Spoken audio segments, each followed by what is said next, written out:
Sob um céu cinzento e carregado pela névoa densa do Mediterrâneo, as ondas batem contra pedras semi-escurecidas, batendo ritmicamente numa praia deserta, longe das rotas turísticas que hoje atraem multidões.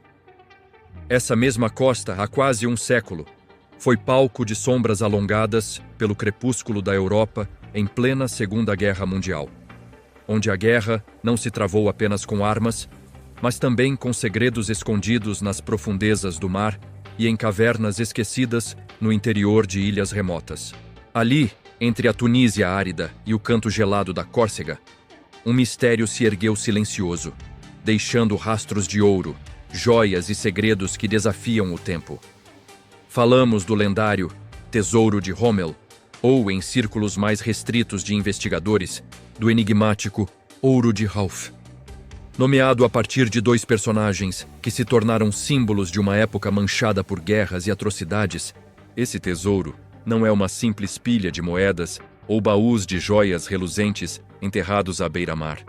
É um quebra-cabeça de documentos perdidos, relatos fragmentados e uma rede de suspeitas que desafiaram historiadores, arqueólogos e caçadores de mistérios por décadas. Mas antes de seguir a trilha das moedas ouro e das pedras preciosas, é preciso entender que esta é uma história onde o brilho do ouro se mistura com o horror, a perversidade e as complexas engrenagens de um regime que transformou pilhagem em política. No centro dessa trama está Walter Rauf, figura enigmática e temida. Oficial da SS, conhecido por sua participação na criação das terríveis vans de gás móveis, um símbolo sombrio da maquinaria de extermínio nazi. Em 1942, como um fantasma da repressão e violência, Rauf desembarcou na Tunísia. Então, um território ainda não totalmente dominado, entrelaçando operações militares com atos de crueldade econômica. Sob seu comando, a SS não só caçou inimigos, mas sistematicamente saqueou comunidades invisíveis no meio do conflito. Principalmente os judeus tunisianos, cujas posses se transformaram em mercadoria de guerra, arrancadas à força e reunidas para um destino que talvez jamais tenha sido totalmente revelado. Porém, antes que se desenhe a imagem do oficial que roubava impunemente bracejando sob o calor do deserto e a pressa da derrota iminente, é crucial apontar uma linha tênue entre o que é documentado e o que permanece envolto em teoria e rumor. Muitas vezes, nos confins das histórias, uma sombra paira sobre um dos nomes mais reverenciados da Guerra do Norte da África, Erwin Rommel, o Raposa do Deserto. Ele, o comandante carismático e tático do Afrika Korps, cuja lenda cresceu a galopar sobre dunas e batalhas ferozes, foi um general admirado tanto por aliados quanto por inimigos. Mas, será que a fama se estende a outro território obscuro? Seria Rommel, de alguma forma, parte daquela trama envolvendo o ouro saqueado e escondido? Ou essa conexão é apenas uma teoria construída por décadas de histórias populares e especulações? A verdade, como costuma acontecer, se esconde entre as frestas do tempo. Fontes oficiais são fragmentadas. Muitos arquivos foram destruídos intencionalmente. Testemunhas se perdem no caos da guerra e do tempo. E aquilo que resta parece sussurrar mais perguntas do que respostas. Por exemplo, o que exatamente ocorreu durante os meses finais da batalha na Tunísia, quando o eixo, contra todas as probabilidades, ainda tentava manter suas garras sobre o território africano? Quais rotas marítimas foram utilizadas para levar esse ouro e essas joias, oriundas de uma sistemática expropriação cultural e econômica, para além do alcance dos aliados? Por quê? Mesmo após tantas investigações oficiais no pós-guerra, parte dessa riqueza jamais foi recuperada. Onde estão as cavernas secretas da Córcega, as embarcações afundadas perto da Sicília e as fortalezas esquecidas de portos tunisianos? A história do Ouro de Rauf se entrelaça com essas perguntas sem uma resposta definitiva.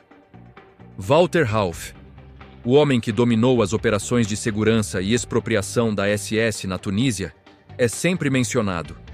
Porém, seu papel real, e até que ponto esteve envolvido pessoalmente no desaparecimento das riquezas, permanece incerto. Ele foi mero executor ou arquiteto de um esquema mais amplo e furtivo, cujas ramificações ultrapassavam as linhas oficiais de comando? Sob sua sombra, Uma rede clandestina teria surgido manipulando o contrabando com contatos que iam muito além do Mediterrâneo, talvez cruzando continentes e preparando a fuga do ouro do regime, mesmo após a derrota fatal das forças do eixo na África? Essas indagações lançam uma névoa persistente sobre os fatos. E então surge a Córcega Ilha, conhecida pelo silêncio testemunhal de seus cantos montanhosos e pelas histórias de marinheiros e habitantes locais que falam em sussurros de cegas cavernas, guardando baús pesados de locais onde o tempo parece ter parado, escondendo riquezas cujos donos nunca mais voltaram a reivindicar. Essas narrativas populares desafiam o olhar cético dos acadêmicos, que buscam nas provas materiais e na análise documental os fundamentos para confirmar ou refutar tais lendas. O que há realmente atrás dessas histórias? Uma riqueza esquecida ou apenas o eco de um mito criado para alimentar o mistério que nunca morreu? Não há como fugir ao enigma. Quando se fala do tesouro de Rommel e do ouro de Ralph, navegamos por águas turvas, em que fatos históricos sólidos se misturam a boatos, teorias conspiratórias e a um folclore forjado nas sombras da guerra e da memória. Esses nomes evocam, ao mesmo tempo, o horror do regime nazista e o fascínio pelo inexplorado. São chaves para despertar a curiosidade mais profunda sobre o quanto há a descobrir, ou a esconder, nos bastidores de um dos conflitos mais sangrentos e complexos da história humana, que se estendeu até as areias do norte da África e as águas do Mare Nostrum. Mas, afinal, qual é a verdade por trás desse ouro?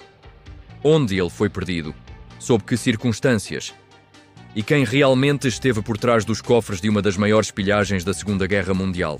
Estas perguntas alcançarão ecos através desta investigação, que convidará a ir além das narrativas oficiais, a questionar versões estabelecidas, a buscar documentos esquecidos, a escavar vestígios arqueológicos e a ouvir relatos que ainda reverberam no silêncio dos sobreviventes e descendentes.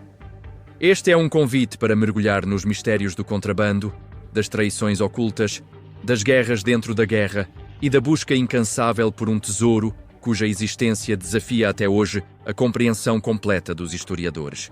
Segure firme, pois a próxima etapa revelará segredos que podem desconstruir mitos e iluminar fragmentos há muito apagados pelo tempo. O que a história colocou sob a superfície das águas do Mediterrâneo e nas sombras das ilhas pouco exploradas? A resposta não é apenas uma, mas um labirinto. E o caminho para desvendar esse labirinto começa agora. Enquanto as ondas do Mediterrâneo lambiam as costas ensolaradas da Tunísia, um jogo sutil e sombrio se desenrolava longe dos olhos dos combatentes, longe das grandes batalhas que marcavam a Segunda Guerra Mundial. A campanha no norte da África havia transformado este território em um palco de confrontos não apenas militares, mas também de pilhagem, repressão e contrabando. No centro dessa teia complexa, entre ordens militares rigorosas e operações clandestinas, encontrava-se Walter Rauff, uma figura perturbadora que emergia das sombras da SS.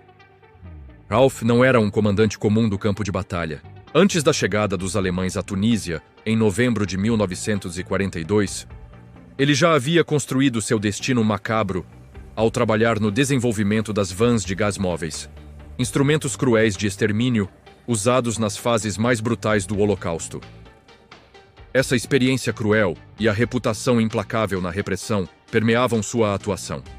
Quando a Alemanha consolidou a ocupação na Tunísia, em resposta à invasão aliada no Maghreb, foi a ele que coube a tarefa não apenas de manter a ordem, como previsto nas mensagens frias do comando nazista, mas também de implementar uma sistemática operação de expropriação contra a população judaica local.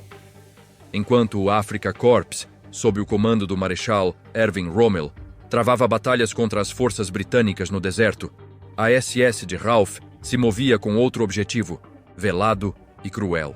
Rommel, o famoso Raposa do Deserto, concentrava seus esforços na tática militar, em ampliar avanços estratégicos e superar os obstáculos naturais da região e nunca em comandar operações de pilhagem.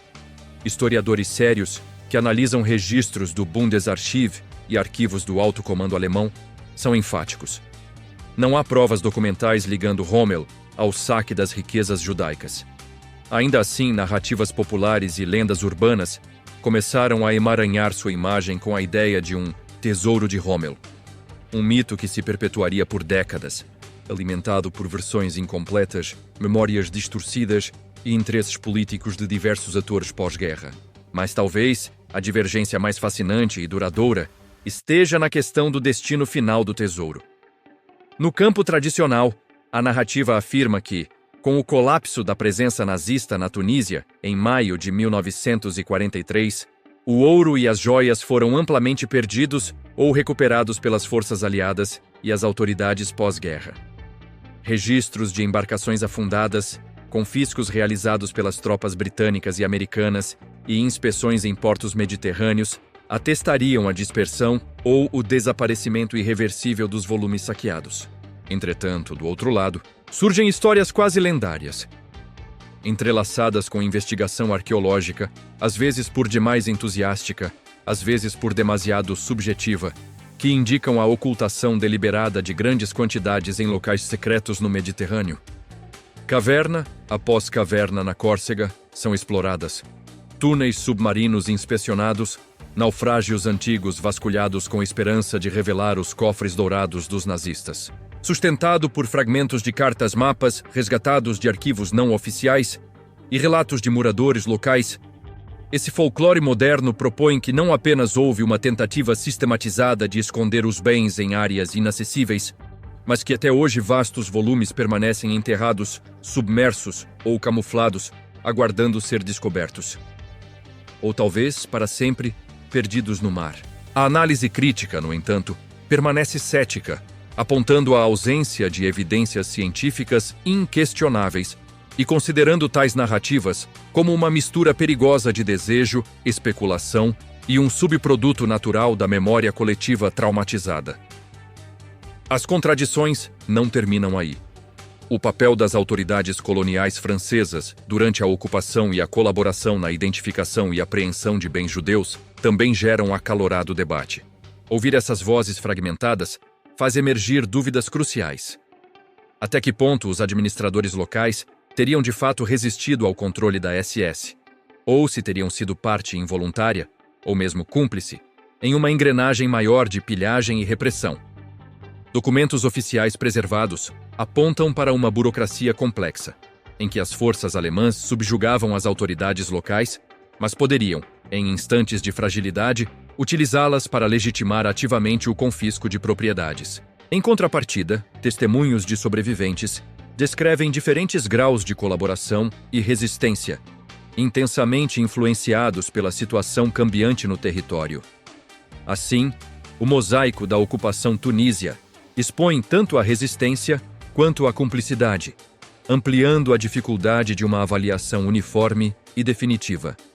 E ao pano de fundo desses debates, os vestígios arqueológicos e as pesquisas recentes nas costas acidentadas do Mediterrâneo emergem como talvez a última fronteira para a verdade. Equipes franco-italianas têm liderado expedições baseadas em mapas antigos, documentos parciais e consultas a populações locais, tentando localizar os depósitos desaparecidos.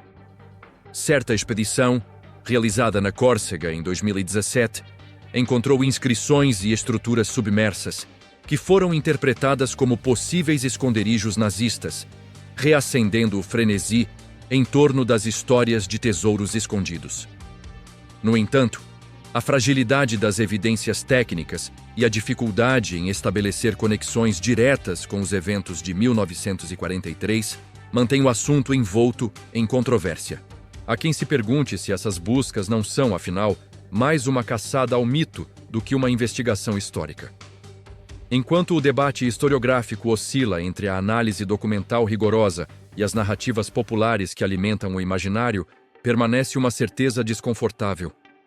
Nunca teremos, talvez, a totalidade da verdade sobre o destino do ouro e das joias saqueadas na Tunísia durante o colapso do Terceiro Reich. Os relatos oficiais são incompletos. Os documentos estão fragmentados, muitos destruídos, outros ainda escondidos em arquivos obscuros, inacessíveis a pesquisadores independentes. Memórias pessoais se misturam a boatos e conspirações. Interesses políticos do pós-guerra, rivalidades acadêmicas e mesmo a geopolítica da Guerra Fria desempenharam um papel fundamental na construção e difusão das teses sobre o assunto, tornando difícil discernir onde termina o documento e começa o mito. Diante desse cenário, ao mesmo tempo em que a historiografia tradicional rejeita com firmeza a associação de Rommel ao saque, a sombra contínua dessa ligação persiste, alimentando tanto o sensacionalismo quanto revisões revisionistas sem sustentação comprovada. Ralph surge como o verdadeiro epicentro do drama, um executor cujas ações parecem ao mesmo tempo documentadas e misteriosas em sua amplitude. E o tesouro, seja ele real, oculto, disperso ou perdido, mantém-se como uma incógnita fascinante, ponto de convergência entre o rigor acadêmico e o apelo eterno das histórias de segredos e riquezas que permanecem escondidos sob as águas turvas do Mediterrâneo ou nas profundezas das cavernas isoladas da Córcega. Assim, enquanto o público busca uma resposta definitiva, o mistério permanece aberto, convidando novos esforços de pesquisa, até que um dia, talvez, a combinação de documentação meticulosa, testemunhos confiáveis e avanços arqueológicos consiga finalmente dissipar as sombras que encobrem o ouro de uma guerra marcada pelo silêncio forçado, pela violência extrema e pelas contradições que moldaram o destino de tantos. Até lá, o enigma do tesouro de Rommel e do ouro de Ralph ecoa como um enigma histórico inesgotável, uma sombra longa que desafia o historiador, o aventureiro e o curioso a encarar o tênue equilíbrio entre a realidade brutal e a sedução do mistério. O desfecho da campanha na Tunísia foi marcado por uma derrota amarga para as forças do Eixo, que viram seu domínio efêmero ruir diante do avanço implacável dos aliados. No fervor do colapso, Walter Rauff, com a mesma frieza que coordenara a repressão e o saque, desapareceu nas sombras do Mediterrâneo, levando consigo os segredos mais obscuros da pilhagem nazista.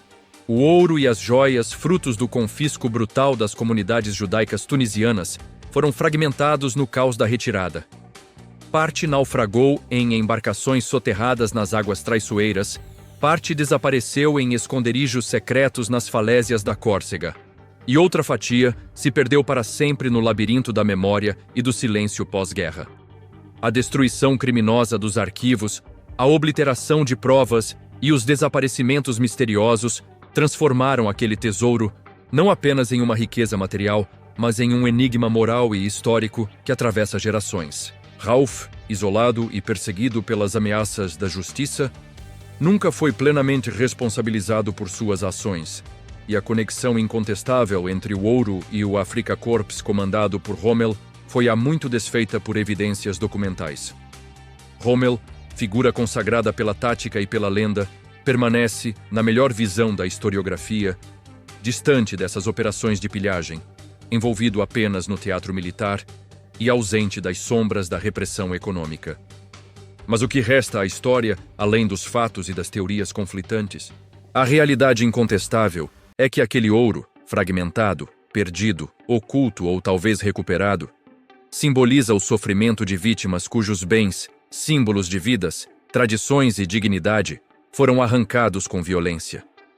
Cada grama confiscada carrega as marcas da perseguição impiedosa, da humilhação e da tentativa brutal de aniquilar comunidades inteiras de um território que viu seu destino arrastado para o epicentro do conflito. Este tesouro, portanto, nunca foi apenas metal precioso, mas resquício de uma memória que não pode ser calada.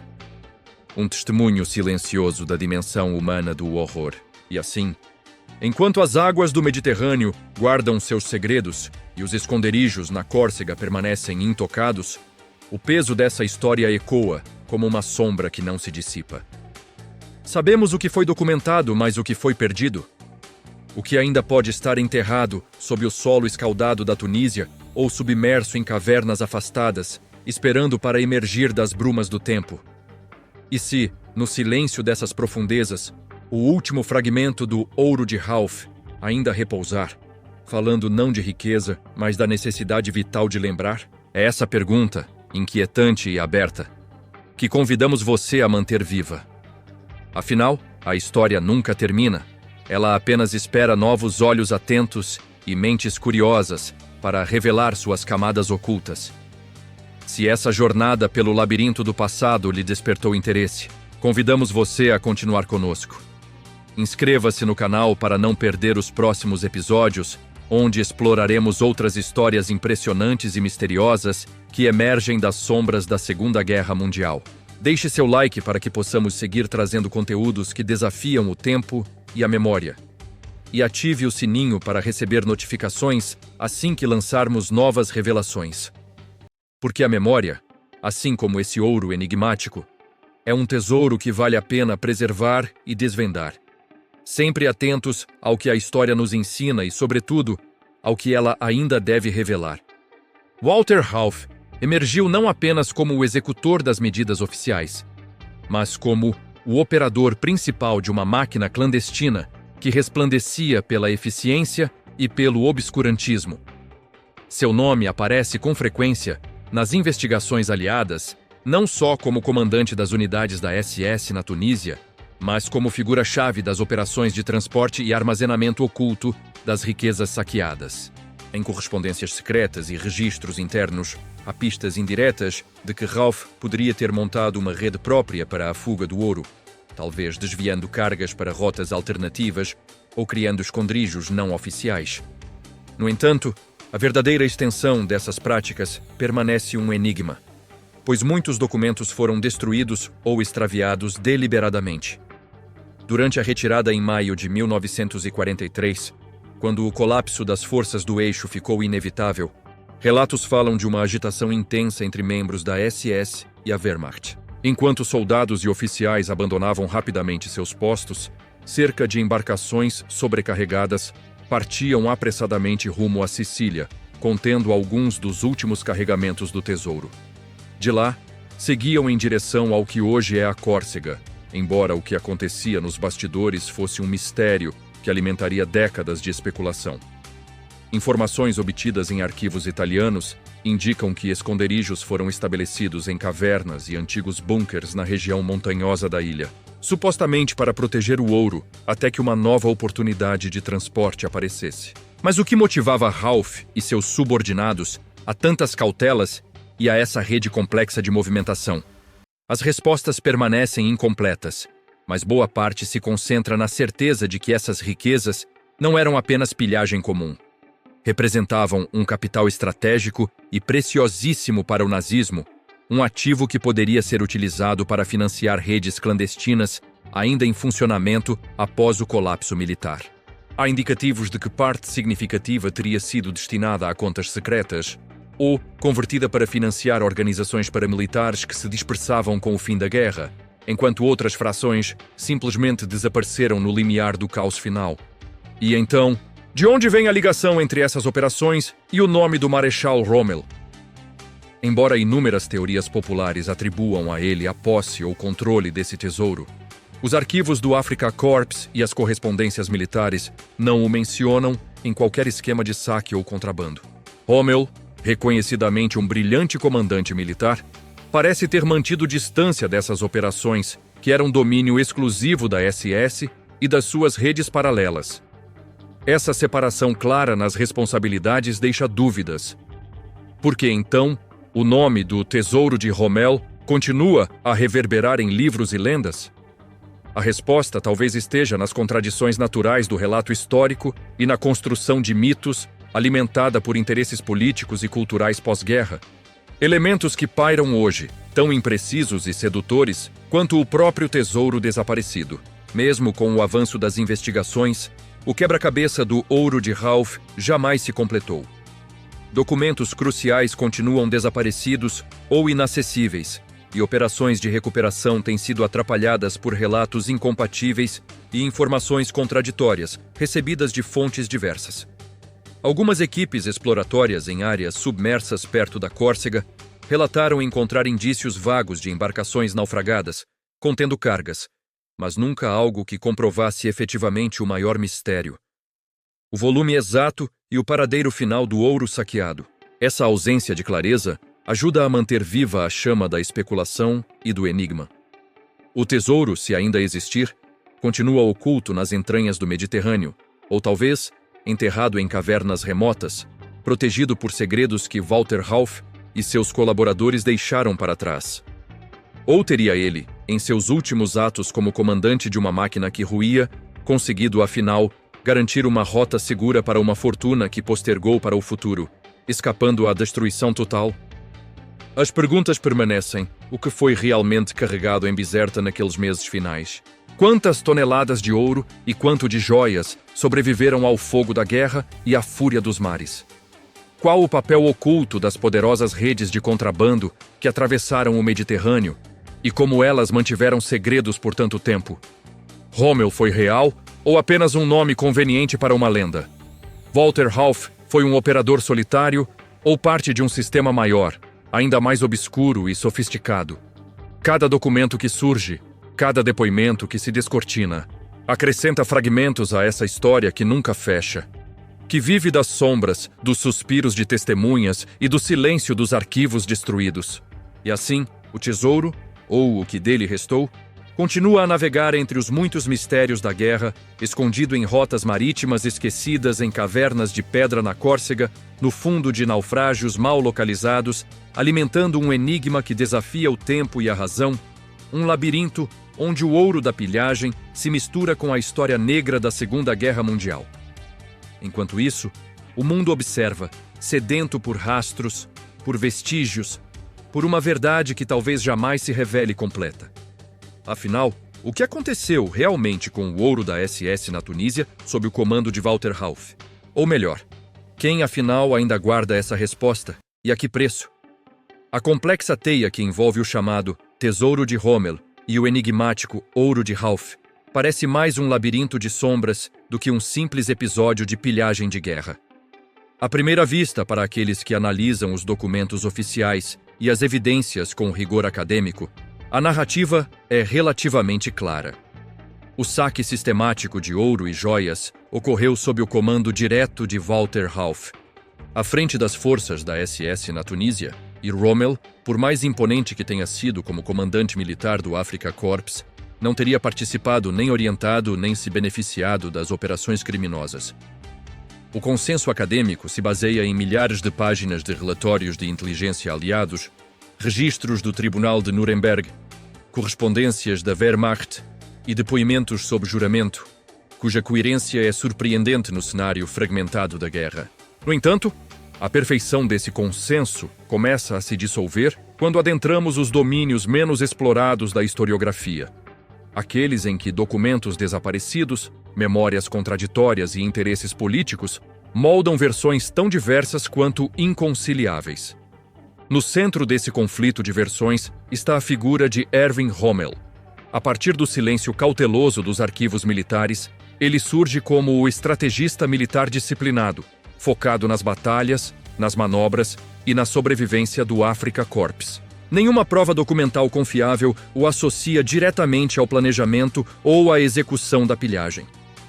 Nenhum relatório oficial o menciona em conexão com carregamentos de ouro ou esconderijos clandestinos.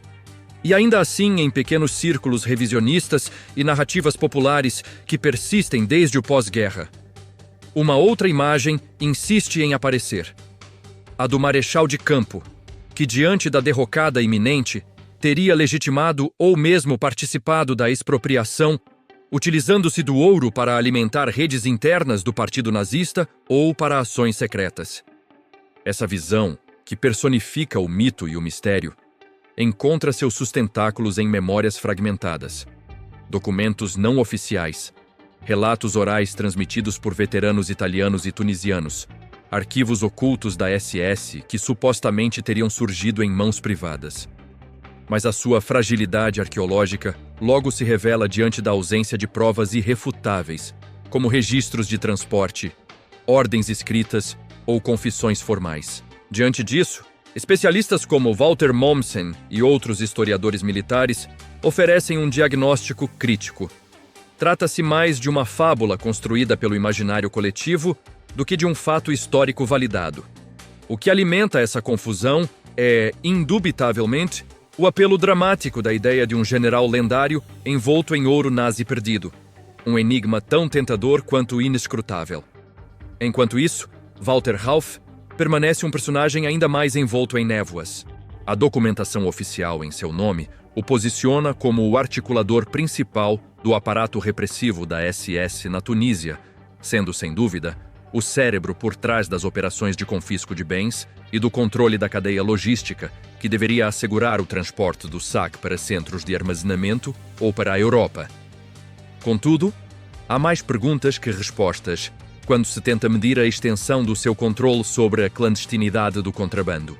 Pesquisadores que exploram fontes locais, registros italianos, relatórios da polícia tunisiana e até documentos recém-descobertos em arquivos europeus menos acessíveis insinuam que Rauf teria atuado de forma paralela à hierarquia oficial, reunindo uma rede própria de agentes e colaborando com criminosos e contrabandistas locais para garantir esconderijos secretos sem prestar contas a seus superiores na SS. Seria um sistema opaco, conspiratório, que teria usado a vulnerabilidade da guerra para enriquecer não apenas a máquina nazista, mas também seus agentes numa espécie de shadow economy de guerra.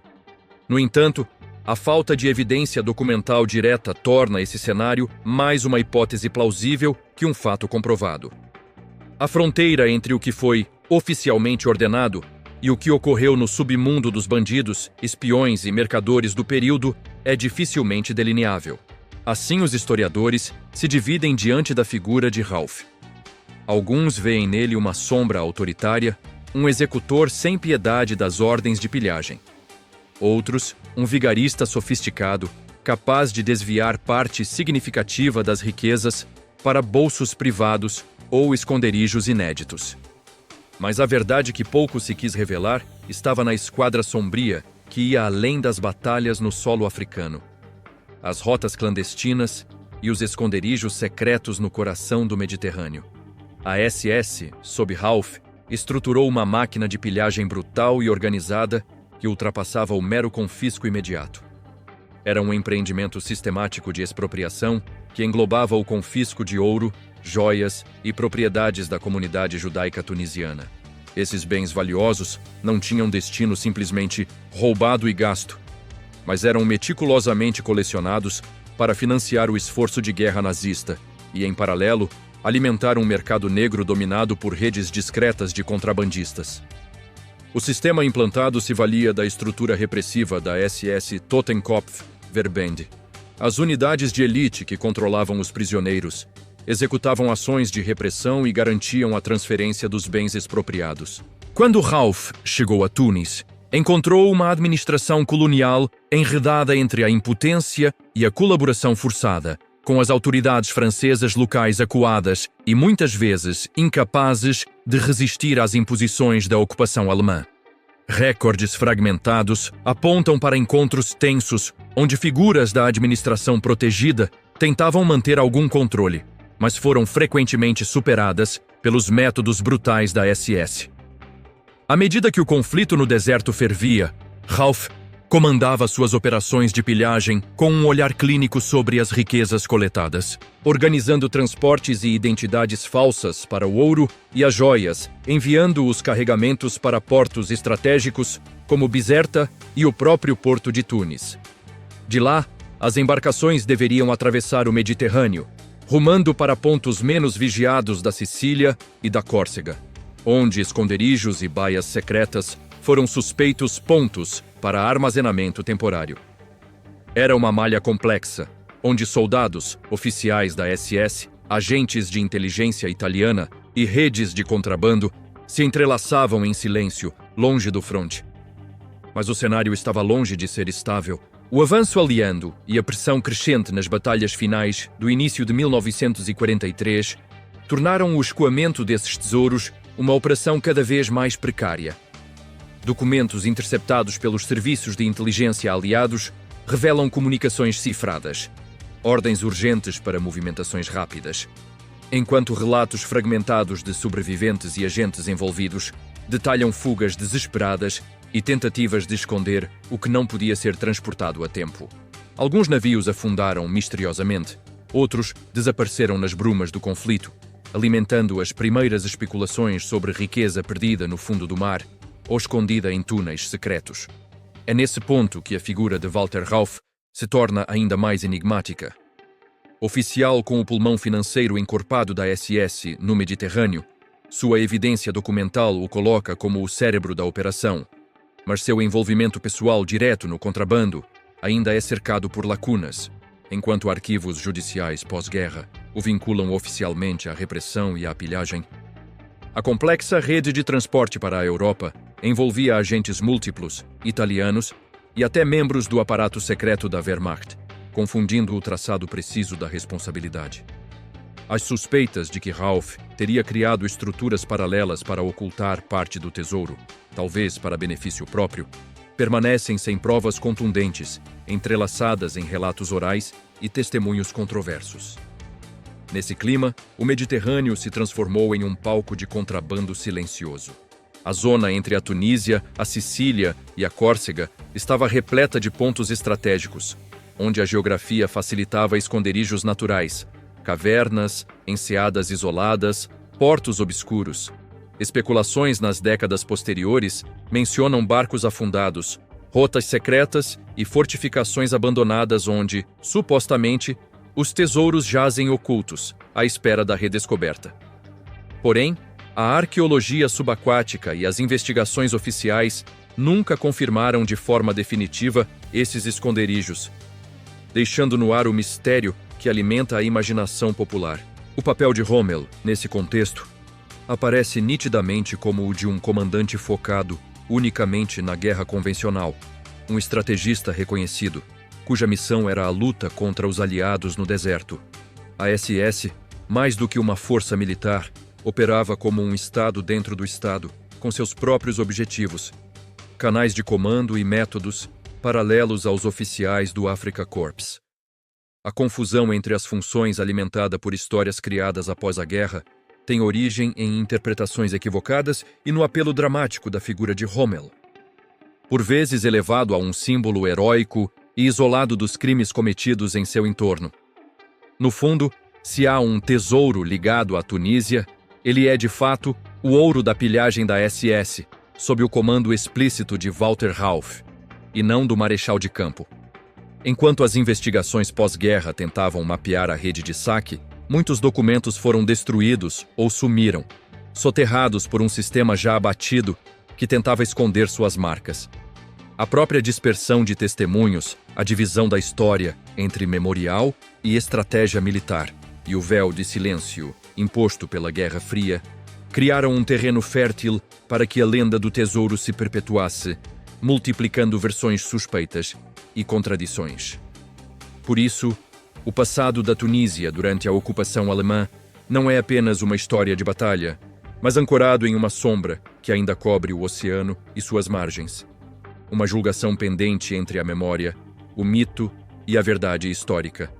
O mistério não se limita ao que foi roubado, mas, sobretudo, ao que se perdeu no turbilhão, na retirada apressada e nas cavernas submersas do Mediterrâneo.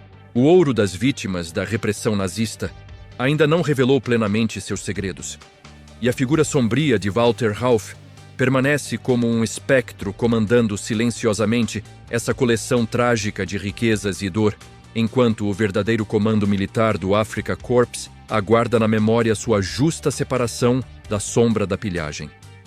O que foi enterrado, o que afundou, o que nunca chegou à Europa? Essas perguntas continuam ecoando, enredadas nas águas frias do mar, sob um céu inquieto, compreendendo que, além das batalhas, o jogo sutil do oculto ainda não terminou. Ao fim de 1942, com a ocupação alemã solidificada na Tunísia, a engrenagem da pilhagem começou a girar a todo vapor. Sob o comando direto da SS, Walter Rauff assumiu o controle das operações de segurança e repressão, mas seu domínio ultrapassava a mera coordenação de tropas.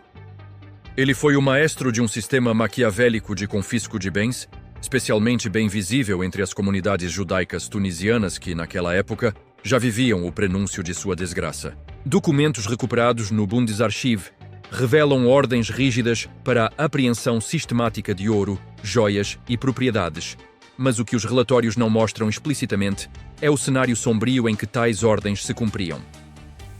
Em bairros inteiros de Tunis e Bizerta, unidades da SS sob vigilância ostensiva, invadiam as casas, lojas e sinagogas, obrigando famílias inteiras a entregar o que tinham. Relatos de sobreviventes indicam filas intermináveis de civis que chegavam aos pontos de coleta para ter seus pertences avaliados e recolhidos. Em operações que duravam dias e noites, as joias, cuidadosamente fabricadas, muitas vezes pertencentes a gerações anteriores, eram separadas e catalogadas por homens da Totenkopfverbände, com requinte de crueldade e um quase burocrático método. Ralph não apenas supervisionava, segundo correspondências interceptadas pela inteligência aliada, ele arquitetava uma metodologia que visava maximizar o lucro e minimizar vazamentos. O saque era uma missão, uma operação quase industrial. Entre janeiro e abril de 1943, o ritmo da pilhagem acelerou na medida em que as forças alemãs tentavam antecipar a retirada inevitável diante do avanço aliado. Durante esses meses, o ouro e as joias confiscados começaram a ser movimentados em grandes quantidades através dos portos tunisianos. Bizerta, em especial, tornou-se um ponto nevrálgico. Navios de pequeno calado, cuidadosamente disfarçados como embarcações comerciais italianas, recebiam os carregamentos sob a vigília de soldados e marinheiros de várias nacionalidades do eixo. Mas não era apenas o transporte marítimo que chamou a atenção dos investigadores pós-guerra. Ao lado dos portos, instalações ocultas em cavernas naturais e depósitos clandestinos em armazéns abandonados compunham uma rede secreta, onde parte das riquezas era estocada provisoriamente. O que nessas operações se destaca é a complexidade e o alcance do esquema sob o comando de Ralph. Arquivos do SOE revelam que agentes aliados interceptavam comunicações codificadas que apontavam para rotas específicas, inclusive para a Sicília e, surpreendentemente, até a Córcega. Essa última etapa da rota parecia uma tentativa desesperada dos alemães de deslocar o tesouro para localizações menos expostas à ofensiva aliada, antes da queda da Tunísia. Enquanto os aliados intensificavam seus ataques e o cerco aperfeiçoava-se, o exército de Rommel mantinha suas posições no fronte. Mas a pilhagem já não era mais simples de coordenar. As embarcações eram frequentemente forçadas a desviar rotas, atracar em portos menores e se esquivar dos caças britânicos e americanos que patrulhavam incansavelmente o Mediterrâneo. Foi nessa fase caótica, entre abril e maio de 1943, que parte considerável do ouro desapareceu misteriosamente. Documentos fragmentados falam de naufrágios não oficialmente registrados, possivelmente decorrentes de torpedos ou mesmo sabotagens internas para evitar a captura dos bens pelas forças inimigas. Alguns depoimentos recolhidos em Nuremberg mencionam episódios extraídos da violência oculta da guerra. Tripulações que receberam ordens de jogar as cargas no mar para impedir a apreensão. Oficiais da SS que desviaram parte dos carregamentos para esconderijos secretos e até mesmo soldados locais envolvidos em contrabando clandestino. Esse jogo de duplicidades e fugas alimentou, ao longo das décadas, uma aura de mistério e imprecisão sobre o destino final do chamado Ouro de Ralph.